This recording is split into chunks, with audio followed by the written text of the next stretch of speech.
안녕하십니까. 박훈탁TV 2019년 11월 1일 이슈 방담 73회 방송입니다. 오늘도 KBS, MBC, SBS와 종편 방송이 보도하지 않는 중요하고 새로운 소식 전달해 드리도록 하겠습니다. 지금 중국에서 기업과 은행의 연쇄 부도 사태가 이어지고 있습니다. 이제 민스키 모멘트와 금융위기 그리고 국가 부도가 이어질 전망입니다. 민스키 모멘트란 과도한 부채로 인해서 경기 호황이 끝나고 채무자의 부채 상환 능력이 악화로 건전한 자산까지 팔기 시작하면서 자산 가치가 폭락하고 금융위기가 시작되는 시기를 말합니다. 지금 중국에서 기업과 은행이 연쇄 부도를 일으키고 있습니다. 조만간 이러한 민스키 모멘트와 금융위기가 임박했습니다. 중국 붕괴가 초입기에 돌입한 것입니다. 방송 시작하겠습니다. 구독 버튼, 알람벨 버튼, 좋아요 버튼 부탁드리겠습니다. 중국의 제조업 구매 관리자 지수 PMI가 지난 목요일 리세션 국면으로 들어갔습니다.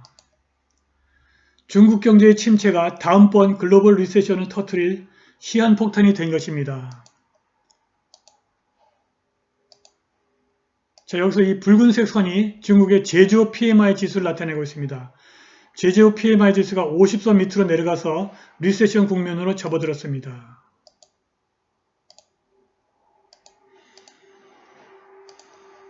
중국의 부채 위기가 기업 부도 사태로 이어져서 투자자의 공황을 일으킬 것입니다. 이미 첫 번째 부도는 시작되었습니다. 지난주에 산동성에 있는 철강업체 시왕그룹이 채권 1억 4,200만 달러가 최종 부도 처리되어서 연쇄 부도 사태에 대한 염려가 일어났다고 블룸버그 통신이 알려왔습니다. 산동성의 산신그룹의 2021년 만기에 도래하는 채권과 차이나 홍키오 그룹의 23년 만기 도래하는 달러화 채권 가격이 최저 수준으로 폭락했습니다. 자, 이렇게 최저 수준으로 폭락했습니다.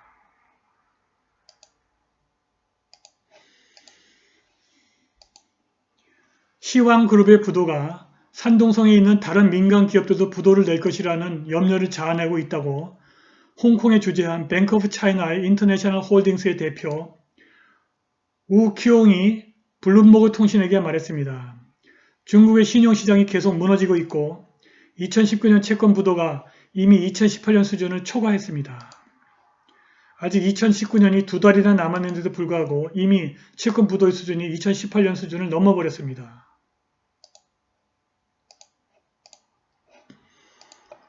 영국의 신용평가사 피치 레이팅스가 2019년 3분기까지 중국 채권 발행사의 부도율이 1.03%라고 하는데 2018년보다 높습니다.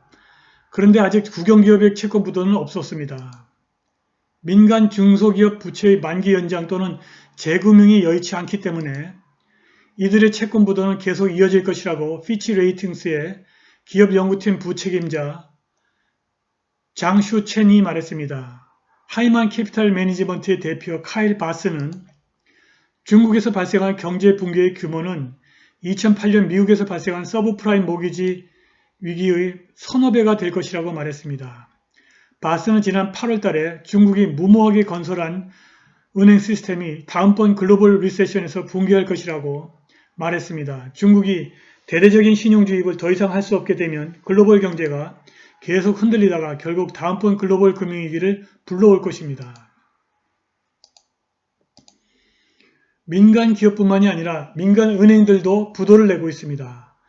2개월 전에 바오상은행 그리고 뱅크 오브 진조우가 파산해서 국유화되었고 1.4조 위안을 가진 차이나스 행팽뱅크가 조용하게 파산해서 국유화되었습니다. 그런데 네 번째 은행 파산은 그렇게 조용하게 진행되지 않고 아주 시끄러워졌습니다.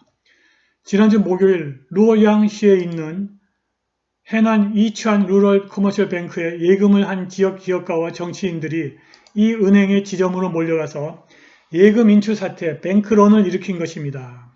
이 은행은 이추안군에서 가장 큰 대출기관이고 수많은 지점을 갖고 있고 인민은행의 예금보험 시스템 회원입니다. 그런데도 이 은행에서 예금 인출 사태가 벌어진 것입니다. 이것은 조만간 중국 은행 시스템 전체에 대한 예금 인출 사태를 예고하는 것입니다. 모든 다단계 사기와 마찬가지로 이 은행의 지점장들이 예금 인출을 요구하는 예금자들에게 더 많은 이자와 다양한 상품권을 제시하면서 예금 인출을 막고 있습니다. 그리고 지점장들이 우리 은행은 국가의 지원을 받고 있고 당신의 돈은 예금보험으로 보장을 받고 있습니다. 라고 예금자들을 안심시키고 있습니다. 그런데 예금자들이 지점장의 이러한 말에도 불구하고 예금 인출을 고집스럽게 요구하고 있습니다. 우리는 정말로 돈을 잃어버리면 안 돼요. 라고 예금자들이 아우성을 친답니다. 예금 인출 사태가 벌어진 해난성에 있는 이치안뱅크는 북경 정부가 국유화를 해야 할 네 번째 은행이 될 것이고 이것이 은행 국유화의 마지막이 아닐 것입니다. 2018년 경영실적을 보고하지 않은 중소기업은행 리스트가 있는데 여기서 이미 상위 4개 은행들이 파산하고 국유화되었습니다. 나머지도 그렇게 될 것입니다. 이 은행 리스트는 지난 2018년 경영실적을 보고하지 않은 은행들의 리스트인데 이것은 보유한 자산 순서대로 나열한 것입니다.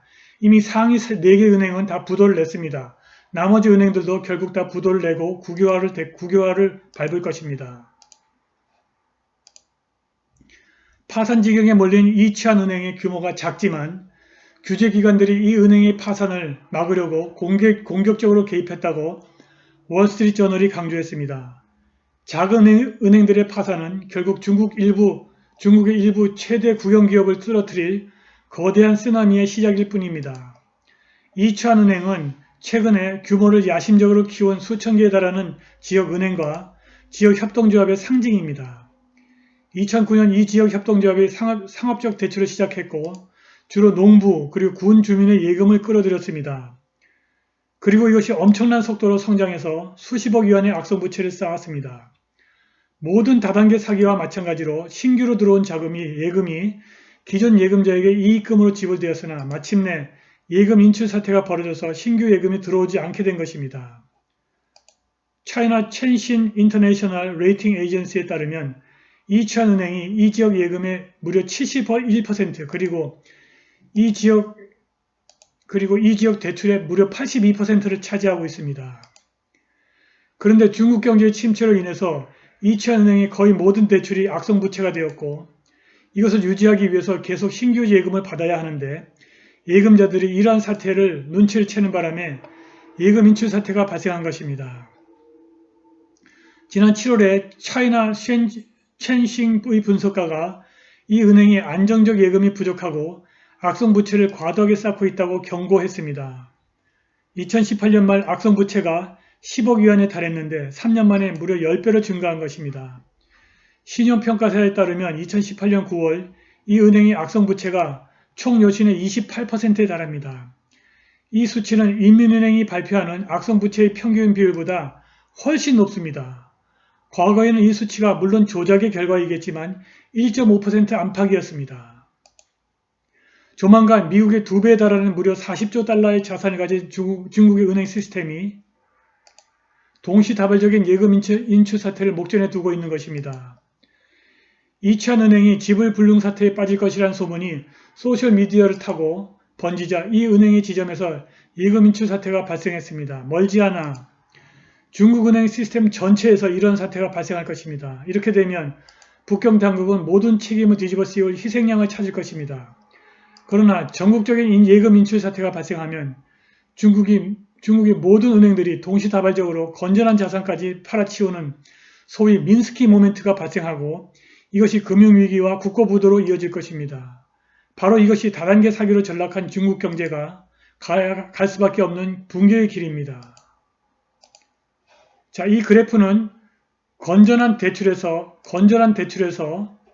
민스키 모멘트로 이어지는 상황을 묘사하고 있습니다.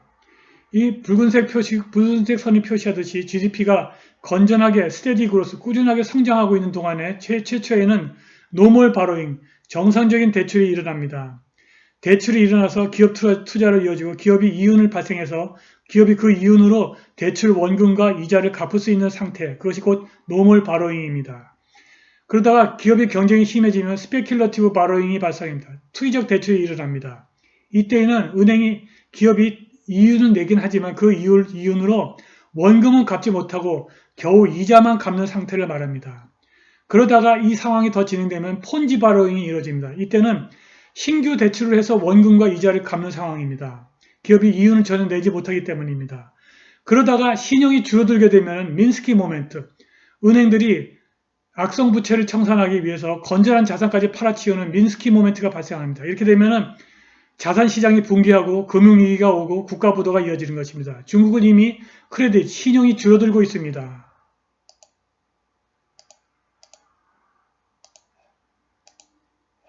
자, 보십시오.